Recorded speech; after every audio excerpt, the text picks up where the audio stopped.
La historia inicia con Hazel, una joven que se le ve saliendo de una escotilla en medio del desierto, huyendo de su vida con Byron Gogol, un multimillonario fundador de Gogol Tag, una empresa dedicada a producir tecnología de punta. 24 horas antes, Hazel y Byron están en su casa teniendo un día común y corriente repleto de lujos.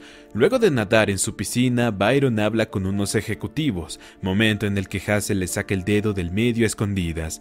Pero de alguna manera él se percató de esto. De vuelta en la actualidad, Hazel se topa con un conductor en el desierto, pidiéndole un aventón lejos de ese sitio. En el camino, el hombre se sorprende por todas las cosas de la actualidad que ella no sabía. Se muestra un vistazo de la anterior vida de la joven, en donde Byron la monitoreaba en todo momento con su tecnología, pues estaba obsesionado con el placer de ella. De regreso al presente, la ruta llega a su fin, dejando a Hazel en una ciudad cercana, obligándola a valerse por sí misma. Minutos después, la joven entra en el camerino de un club nocturno en el que hurta ropa. Luego, en el baño del lugar, se lava a sí misma, ya que estaba cubierta de agua y sangre producto de su huida. En el proceso es invadida por memorias pasadas. En el recuerdo se ve una fiesta en su antigua casa, en la que Byron anuncia a los presentes que ellos dos se implantarán un chip para que sus mentes estén siempre conectadas. En el presente, Hazel es sorprendida por la aparición de Lyle, un empleado de Byron, quien alegaba que solo quería ayudarla. Desconfiada, la joven lo ataca con un hacha y lo encierra en una habitación. Después sale del establecimiento y le dan un aventón. En eso se muestra otro recuerdo. Hazel en su antiguo hogar con el mismo vestido con el que escapó, lanzándose a la piscina en busca de acabar con su vida. De nuevo en el presente, es dejada en el pueblo en donde creció, pero ahora es muy diferente al que ella recordaba. Durante su caminata por el lugar, cosas extrañas comienzan a suceder. Teléfonos públicos y alarmas de autos empiezan a sonar sin razón. Incluso un habitante se le acercó para hablarle, ya que Byron lo había llamado a su celular. Al escuchar esto, Hazel sale corriendo. Por la noche, la joven llega a la casa de su padre. Ahí es atacada por el implante instalado en su cabeza, con el que su esposo veía todos sus movimientos. Al encontrarse con su padre, Herbert le dice que se llevará su avioneta para escapar. Por desgracia, el señor le dice que la vendió hace tiempo, mostrándose más preocupado en que su hija conozca a su novia sintética, Diana. Hazel le cuenta la situación con su esposo, causando que el padre le recomiende que vuelva a su anterior vida. Ella rechaza esto y, tomando una escopeta propiedad de su padre, se va de la casa. En su camino es sorprendida otra vez por Lyle, con sus heridas vendadas y tratando de persuadirla. Una vez más, ella lo ataca, disparándole a su pie con la escopeta. Luego de esto, Herbert aparece para llevársela lejos en su camioneta. Por su lado, Byron ve en una pantalla todo lo que hace su esposa, dolido porque creía que su amor era genuino. De vuelta con Hazel, su padre lo lleva hasta un bar, donde planean recomprar su avioneta. Pero como ella no tenía nada de dinero, obliga a Herbert a negociar de otra forma con la familia dueña de la avioneta, sentados en una mesa cercana. Mientras veía la negociación desde la barra, Hazel recuerda momentos de su infancia, en los que se encontraba ayudando a su padre a superar el fallecimiento de su esposa y madre de ella. De vuelta al presente, queda encandilada por la apariencia de un bartender, activando una línea roja en la pantalla de Byron, que significaba que ella se sentía atraída. Por su lado, Herbert consigue una manera de que le regresen la avioneta. Para ello, tiene que romper el récord del lugar en el toro mecánico. Por desgracia, cae del aparato rápidamente, fracasando en el intento de recuperar el aeroplano. Al regresar a casa, Herbert y Hazel son sorprendidos por mercenarios de Byron rodeando todo el lugar, esperando a que regresaran. En la sala, Hazel se reencuentra con Byron. Allí, sin inmutarse, ella le pide el divorcio. En eso, se muestra un flashback de hace 3 años. En su anterior residencia, un equipo de reporteros entrevistaba a Byron y a su esposa. Para ese entonces, Hazel ya tenía dudas sobre el implante que en el futuro les instalarían, pero su esposo le insistía en que debía confiar en su producto, pues los haría más cercanos. Luego se muestra un comercial sobre Byron, en el que se explica que se aisló a voluntad del exterior junto a su esposa en el Hub, una propiedad residencial moderna. Tras esto, Byron camina con uno de los reporteros en una playa, completamente recreada por los cubos virtuales del Hub, que pueden simular cualquier paisaje. Minutos después, Hazel y Byron le enseñan al reportero a Zelda, la delfín que habitaba la piscina. El empresario explica que el animal fue el primer sujeto de pruebas con el chip, logrando monitorear su sistema y comportamientos. La narrativa salta hasta el momento en el que Hazel se tira a la piscina para acabar con su vida. En vez de conseguir su trágico objetivo, Zelda se presenta en el agua, indicándole un pasadizo sumergido que luego se convirtió en su vía de escape. En la actualidad, Byron niega la posibilidad del divorcio, alegando que Hazel no sabe lo que en verdad desea. Tras un monólogo de su esposo y viendo el poder que ostentaba, la protagonista se rinde y accede a volver con él, pero con dos condiciones: que pueda hacer caminatas y que haya olores en el hub, las cosas que le faltaba antes. Luego salen de la casa, permitiendo al empresario que Hazel camine por su pueblo por una última vez, mientras él se queda hablando con Herbert.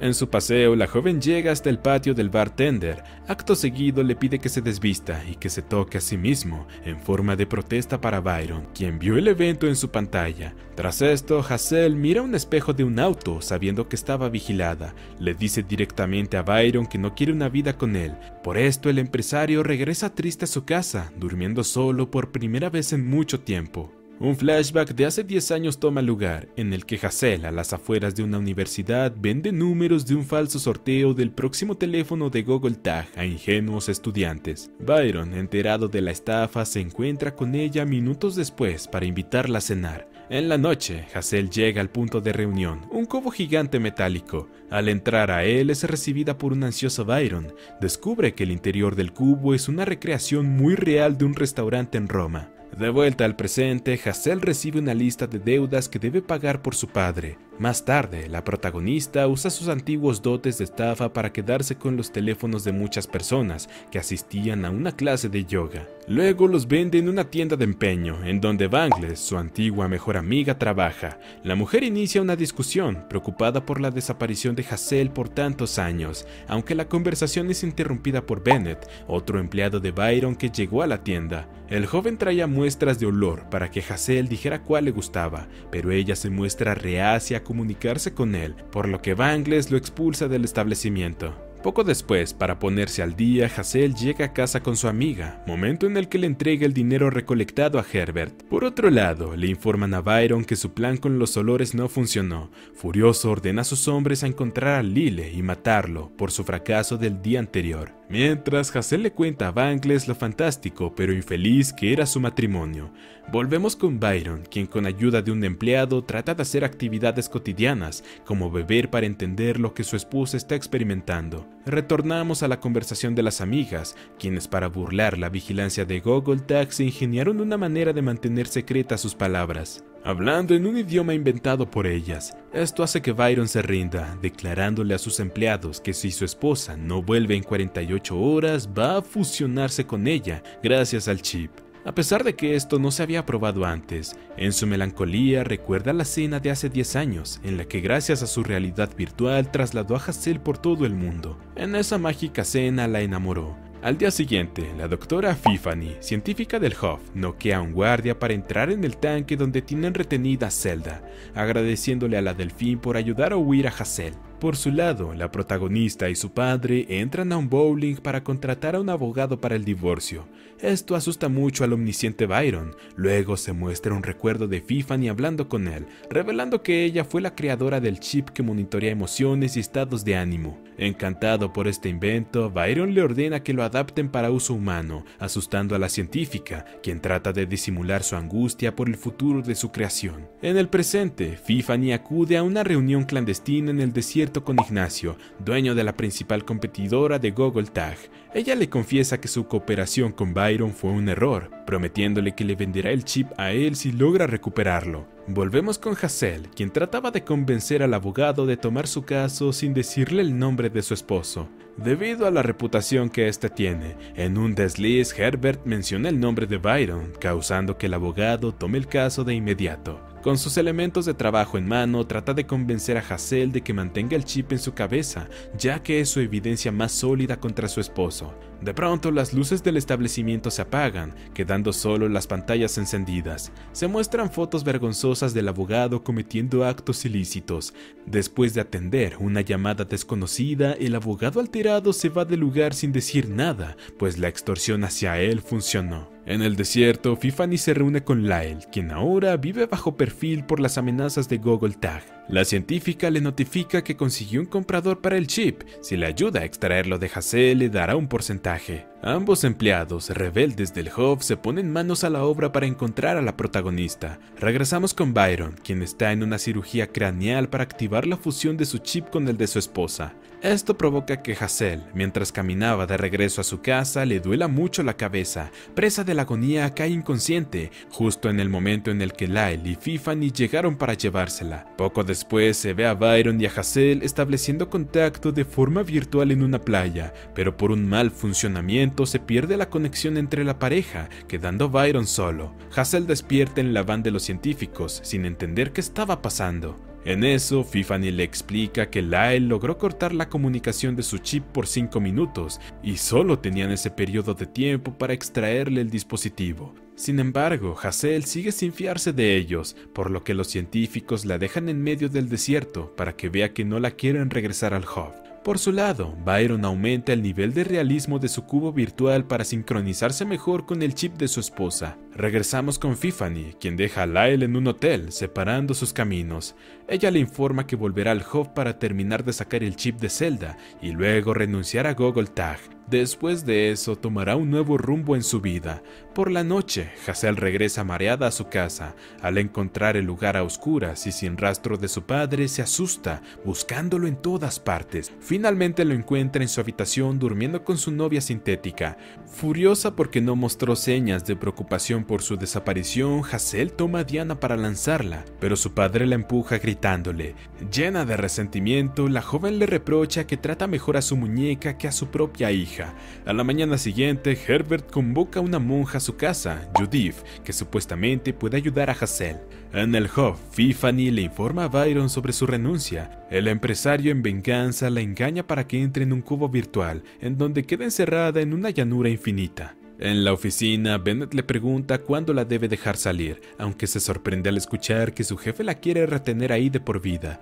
La conversación finaliza con Byron ordenándole que empaque sus cosas porque van a salir al mundo real. Mientras, en casa de Herbert, la monja le dice a Hassel que puede ser su agente secreto, ya que el multimillonario vigilaba todos sus movimientos, y ella es experta en exponer abusadores así. Por su parte, Byron junto a Bennett caminan por las calles del mundo real, captando la atención de los periodistas. Más tarde, Hassel visita la tumba de su madre con Herbert, haciendo las paces. Al próximo día, Hassel está limpiando un baño público como nueva empleada de un restaurante. Por otro lado, Herbert visita a Judith para hablar sobre cómo acabar con Byron y su reputación, mientras el empresario es hostigado en un hotel por cientos de paparazzis, esperando a que salga. Incapaz de resistir por más tiempo su adaptación a una vida normal, Byron le ordena a Bennett a mostrarle la tablet con la que vigila a su esposa. En la tarde, Hassel regresa a su casa, donde felicita a la inerte Diana por su aniversario, recordando los suyos. En eso se muestra un recuerdo de un aniversario de ella en el Hof. En aquella ocasión, Byron le prometió ir a un concierto de su banda favorita, pero en vez de asistir realmente, la llevó a una realidad virtual, donde recreó el entorno del concierto. De vuelta en casa de Judith, se revela que ella y Herbert tuvieron algo en el pasado. Sin embargo, él tuvo que dejarla por Diana, debido al cáncer que le diagnosticaron. No soportaba estar con alguien real si su vida estaba en riesgo. Al volver a su hogar, Herbert se encuentra con una maquillada y parlanchina Diana, cuya voz estaba siendo interpretada por Hassel escondida. La joven sale de su escondite para decirle a su padre que lleve a su novia a cenar por el aniversario, prometiéndole que lo protegerá si alguien lo tilda de loco. Mientras, en el hotel, Lyle se infiltra hasta la habitación de su ex jefe, tomando de rehén a Bennett. Por esto consigue charlar con Byron, implorándole su perdón. Para probar su lealtad, el empresario le da unas indicaciones para realizar una rueda de prensa. En la noche, la cena de aniversario de Herbert y Diana se hace realidad en un restaurante, con Hassel obligando a todos a que los traten con normalidad. Momentos después, en el televisor se muestra la conferencia de Byron, diciéndole a los medios que ahora vivirá en el mundo real, esto para ser alguien más auténtico. Angustiada por esto, Hassel se sienta en la mesa de su padre, donde habla con Shane, un amigo de su padre y miembro de la familia dueña de la avioneta. Como el hombre quería algo a cambio de dejarla volar en el transporte, Herbert le ofrece a Diana como garantía. De vuelta en el hub, Byron agradece la lealtad de Lyle, pero lo encierra en un cubo virtual al igual que Tiffany. Allí se encuentra con ella escondida en la maleza para no atraer a los animales salvajes cercanos. Por su lado, Hazel logra despegar la avioneta. Mientras flotaba en las nubes, grita de emoción, sintiéndose libre por primera vez en mucho tiempo. Como el vuelo solo era por 20 minutos, regresa a tierra firme. Al anochecer, padre e hija vuelven a casa, encontrándose con un dron que deja tirados los papeles de divorcios de Hazel. El día siguiente, la protagonista y su esposo se encuentran en una cafetería en el desierto para firmar el divorcio. Por otro lado, Judith llega a casa de Herbert, alterada porque cree que la reunión entre Hazel y Byron es una trampa. En la cafetería, el empresario trata de convencer a su esposa de que ha cambiado. Ahora vive en el mundo real, aunque ella no le cree nada. Mientras, Herbert y Judith llegan al estacionamiento del lugar, donde escuchan la conversación de Hazel en una radio gracias al micrófono que la monja instaló en una ketchup. En el interior, Byron sigue tratando de enamorar otra vez a la joven. En eso, un hombre detrás de él le pide la salsa ketchup, ya que en su mesa se había acabado, lo cual deja incomunicados a la pareja de espías afuera. Por su parte, la monja intercepta a un empleado que acaba de botar la ketchup en la parte trasera, obligándole a devolver la salsa a la mesa. Para medir su sinceridad, Hazel le ordena a Byron que imagine que se están conociendo por primera vez. Bajo esta situación, el empresario confiesa que su verdadero nombre es Greg Benson, contando también el abandono que sufrió de parte de su madre. La conversación hace que Byron pase por distintas sensaciones, complaciendo a Hazel. Sin embargo, no es suficiente para ella, obligándolo a firmar los papeles. Como un intento desesperado, le revela a la joven que a Herbert le queda 1 año de vida. Menciona que puede salvarlo, pero solo si ella vuelve al hub con él. Habiendo escuchado todo eso, Herbert espera que su hija no se deje engañar y tome la decisión correcta. La mañana siguiente, padre e hija desayunan felices porque ella por fin estaba libre. Claro que Hazel le mencionó a su padre lo del cáncer, pero él negó esto, señalándolo como un engaño de Byron. Mientras, Judith en su casa estaba escuchando las cintas de la conversación de Hazel y su esposo, percatándose de que la joven sí aceptó regresar con él. La monja conduce rápidamente a casa de Herbert para advertirlo, sin embargo la encuentra totalmente vacía. En eso se revela que la conversación de Hazel y su padre está sucediendo en un cubo virtual, tras lo cual se muestra que luego de la negociación en la cafetería, Hazel drogó a su padre con una cerveza para que se durmiera, y así pudiese llevárselo al hub. Igualmente, los hombres de Gogoltag desmantelaron la casa real de Herbert. La mañana siguiente, Hazel regresa a su antigua y odiada casa, accediendo a volver con Byron por el bien de su padre. Y así termina la primera parte de esta serie. Suscríbete, activa las notificaciones y gracias por ver.